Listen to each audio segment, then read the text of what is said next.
Hey, Nation, still out here at the Johnson Space Center, south of Houston, and I'm with Nick Ferraro. Did I get that right? You With did. PIA, You so did. an Australian. We're yakking about Australia. A lot of my listeners will remember back when we had Small Business Server. That was the hottest country in the world on a per capita basis because Australia is the land of SMBs. And so Small Business Server just fit. Went there about 12 times because that was our biggest market outside of the U.S. So let's take it from the top. What does PIA do? So we are an intelligent automation company for MSPs. Effectively, we were born out of an MSP called Virtual IT Group within Australia. We grew that MSP to be one of the largest mid-market MSPs, acquired 12 businesses over the course of 3 or 4 years. And the way that we were able to do so was by having an AI-led automation platform built internally. So we developed that in-house, we used it for ourselves, that allowed us to scale, gain efficiencies, and as a result, we were then asked how we were able to do so, and we released it to market in 2022 now, so about 3 years back. So about 7 years of development, but we've been in market for 3 years. Yeah, no kidding. Yeah, because I've seen you guys around. I just never really had an opportunity to chit-chat with you. So, you know what I like about this show is it's a smaller show, so there is that opportunity to talk. You know, I'm sure you've done the large shows, and, you know, God bless them. God bless IT Nation, but different vibe. You know, 5,000 people, man, and, you know, I'm running around trying to do what I do and that kind of thing. Ironically, it makes it difficult to connect, right? Yeah, isn't that fun? It always kind of becomes, and my community, SMB Nation, we did shows for many years, our product, again, being Small Business Server until it wasn't.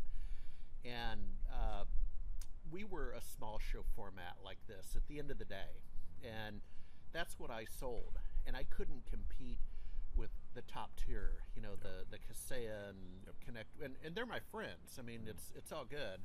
And I'm not sure I wanted to compete. You know, that takes an entire staff to do that. So, little feedback on the show. How's it going? Good conversations. You know, you have a booth here. You do. So, in a very similar vein, at smaller shows, you're able to connect with people. So a lot. So we work closely with Thread, and in fact, we are about to announce a integration and a strategic partnership that will go live from November. But this show has been fantastic. The Thread crew have done phenomenally well, getting a good group of people together. We have a whole bunch of partners, our own clients here. So it's great to also get the face time with them. It's not often that I can get from Sydney to the US. Yeah. And so to be able to do so in such an intimate environment, you know, has been phenomenal. Yeah, you know, I've been talking about that. I used to fly out of LA and San Francisco. That's a long flight, dude. That it is. Yeah. It is. And you know what? It's not even bad coming to the West Coast or Central, but going to the East Coast, that's a killer. That's a killer. We're looking at 20 odd hours. Yeah, what I used to do, and again, this is back when I was rocking and rolling, but I'd slip in New Zealand. So I'd stay in New Zealand and, you know, stretch my legs and maybe do a workshop and then head over to Sydney. For me, probably the one I really remember was the West Coast to Melbourne. I was like, man, that is a flight. That is. And it's funny, so many Americans state that. You know, for us, it's just a given. It's just a given that anywhere you're traveling, you're looking at a minimum 6 hours if you're going to Southeast Asia. Yeah. Typically 8 to 9 hours. And a flight to Europe or the US, you're looking at 15 to anywhere between 15 and 24 hours. Oh, right? I remember. Well, what's next? Is your team going to hit some shows? We are. So we're on the show circuit. We will be in DattoCon in a couple of weeks' time over in Miami. Yep. Then the team will also be at the ConnectWise event in Orlando, I believe is in November. But look, for us, we're continuing to be on the road. We've been doing this, as I said, the platform we've been developing for 7+ years. We've been in the market for 3+ years. We have over 400 partners. No kidding. No, so we've grown phenomenally. 80% of our partners are over here in the US. We very quickly flipped from having 80% of our partners in the Australia and New Zealand region to about 80% of them now being within the US or North America, so also including Canada. Yeah, so I'll end on a couple of maybe more personal comments. First of all, I got to tell on myself, I stole 2 pairs of socks the other day from you.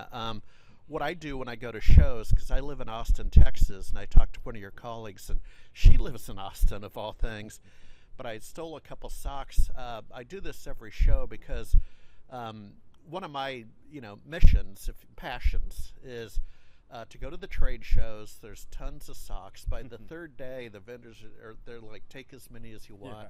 I don't want to ship them home, but then what we do, there's a facility that it gets up to Kerrville, Texas, where the Texas floods were, and then we hand those out to civilians. First responders need more wool socks and boots and that kind of thing. But what's interesting is now that the media coverage is gone, so the Texas floods were early July. I'm talking to you in late September, but the media comes in, they make a fuss for a few days, then they leave. But now the real work begins. I mean, this is going to take years, dude. Yeah. And they need donations. What I don't do anymore is I don't go grab and steal T-shirts because they have enough of those, and I gave away all my T-shirts. But things like socks are just practical. Yep. And it could be kids at school that need it. So appreciate you, and we'll stay in touch. Yeah, no, and look, and let me just give a shout out. I know that we were joking about socks yesterday, and then obviously once you explained the situation, and it's a situation that we're all too familiar with, even in Australia, right, where we have bushfires most years, and so there's a lot of coverage, and then the media goes away, and then it takes years to recover. So a shout out to you for doing a wonderful job in continuing to work with those first responders and those who need it most.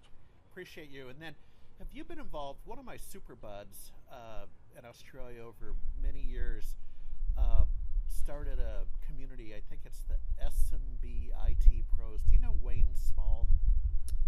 No. Yeah. Okay, I'll connect you up on that'd be LinkedIn. great.